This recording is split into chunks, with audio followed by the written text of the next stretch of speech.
See, we've lost a few. Maybe they've forgotten.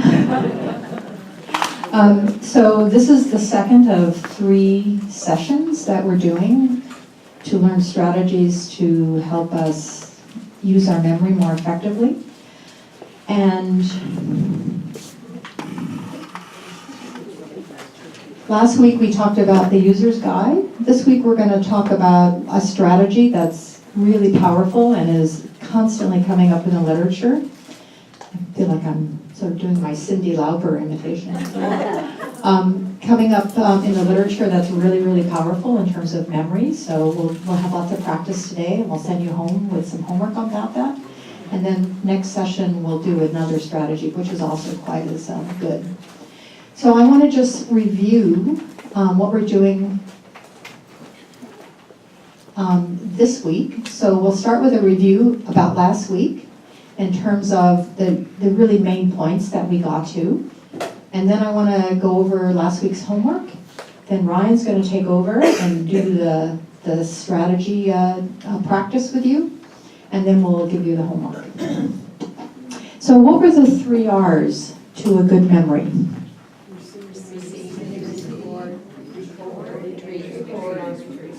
Recording, and retrieving. Receiving, paying attention, having the information come in, recording, setting up your brain to be as healthy as possible so that the information can get recorded permanently, and retrieving, trying to get the information back out again. And do you remember when we talked about how the information is recorded? What kind of ways that gets recorded? Sort of like a fishing net, right? With lots of information that gets connected in the brain about different aspects of each of the items that you noticed during the event. So things like, what time of day was it? Who was talking? Was there music? How did you feel about it? All of those different things get connected together in the brain to help you retrieve it again later. And the retrieval is, if you remember, an active process in which you basically have to recreate the memory again in order to retrieve it out of the brain. And that's why the more cues you have, the more information that gets linked up from the original event, the easier it is to retrieve it later. And we'll go into that and show you an example of that soon today. So does that make sense to everyone? Okay. And we talked about 3 different types of memory. What kind were they?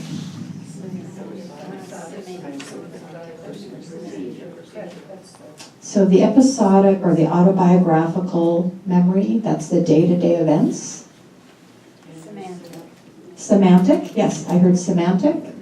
That's great, that's your knowledge store, facts and words and things like that you learn in school.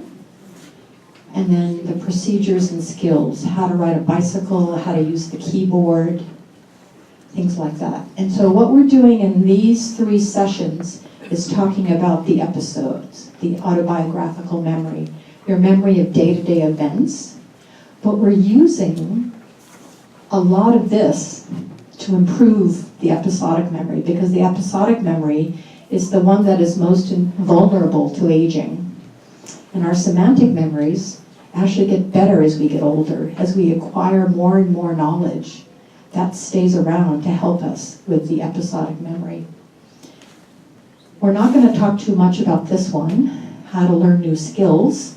That might be for some later on follow-up courses. Okay, homework review. We asked you to think about, as you go through your daily lives, what kinds of memory slips that you are having. What is it that annoys you the most? Some of you actually went to our website, memoryfit.ca, and you actually recorded some of those memory slips, but I'm hoping, even if you didn't do that, you sort of watched yourself over the last 2 weeks in terms of what was happening. And we wanted you to think about it in terms of well, what went wrong? Was it me paying attention? Was it that I was so tired that I couldn't record it properly? Or was it retrieval? It was hard to get out again. So a couple of the memory slips. One thing was faces and names, forgetting someone's name. If you don't mind, can I have a show of hands for how many sort of thought that was a problem, an annoying problem? Two hands. Two hands.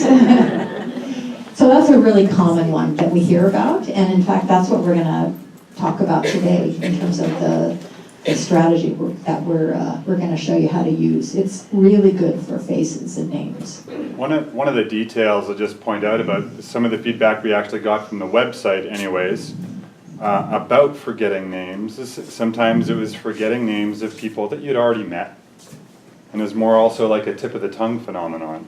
And pretty much everybody who said that said they remembered the name later. Right? So that's also very common. So common. Today, earlier, I see clients at the hospital. I saw somebody there and said, great, so do you need another appointment? They said, yes, please. And I went to write down their name in my schedule. The person I was just in front of me and I was just talking to, and I could not remember their name. It took me about 30 seconds, and I just said, go ahead, you just leave. I'll wait till it comes up later. Don't worry about it. Have a good day. But then remembered it and was able to put it in. So, right? It's just that retrieval bit, right? So just to say it happens at any age. And a lot of it can be the retrieval, where you can't get to it at the moment. You're you're sort of under the gun. You're trying to introduce someone, right? And you can't, the name just doesn't come to you immediately, but later on, it's not a problem. So that's that retrieving part. There could be recording or receiving as well. If it's someone that you just met and you were at a party and you heard the name, but you really weren't paying attention, and so later on when you go to try to talk to them, you're not going to be able to retrieve the name that way either. So names are sort of a lot, vulnerable to a lot of different issues, but it's a very, very common annoyance. What was another one? Anyone want to? Go downstairs, you can't remember what you went down for. Okay. Go downstairs and then forget why you went downstairs. How many had noticed that over the last 2 weeks? Okay. So what do you think is going on there? Distraction. Yeah. Right. Or getting sidetracked. Getting sidetracked. Right. That's what you said. Yes, getting sidetracked, distracted. You've got a plan in your head, and then as you try to carry it out, you get distracted, and that plan just kind of poof, it just kind of vanishes. And maybe if you go back and kind of retrace your steps, sometimes it comes back to you, or it might come back later. Right? So I would say that's sort of a bit of a both, kind of the receiving end of things, like when that one, instead of hearing, a plan, what you've done is you've sort of brought it up in your own mind, right? You make a plan in your head. And then when you go to try to do it and you get distracted, that plan never really got solidified. It kind of just didn't get recorded or solidified in any way. So you lost track of it. And often what that means is that usually these sort of short-term plans, we have to kind of hold in our mind while we're carrying them out, right? They're not something that you spend a lot of time thinking about. And so when you get distracted, that little short-term plan just kind of vanishes because you haven't held it in mind. Yes, it's like I have gone to I have 3 or 4 things, picking them up, and I'm going to take them somewhere. I go to the last place, and I could have dropped things off on the way, but I get to the last place and I think, oh no, there are 3 more things I was going to put away in another area. Right. So you have a complicated plan. You're gonna go there, but on the way you're gonna do A, B, and C. Right. And then you get so fixated on the final step that you forget the ones that happen in the middle. Right. Yeah. Right. So it's this idea of keeping things in mind. Now, does anybody have a strategy for how to deal with that? Paper. Paper? So Writing it down, that's a very valid strategy. Stove timer, so it reminds you when you're supposed to do it. Anyone else? Tell someone else. Tell someone else? That's a good one, because it's another learning opportunity when you have to say it out loud. How about just saying out loud as you're doing it? Anyone try that? Quietly maybe, so no one thinks you're a little weird. I do that all the time. I say to myself what I'm trying to do. I say stay focused. Stay focused, right. So try to not allow yourself to get distracted and to just stay in the moment, right? You're going to be focusing on what it is that you're trying to do. Forget that the laundry is over there. Forget that, the newspaper has just been delivered and you want to go read it. Forget, just stay focused on what it is you're trying to do. Staying focused is a whole session in itself. Right, and that's that receiving, right? That's the receiving and kind of solidifying the information. Avoid multitasking. Multitasking, yes. Avoiding multitasking, absolutely.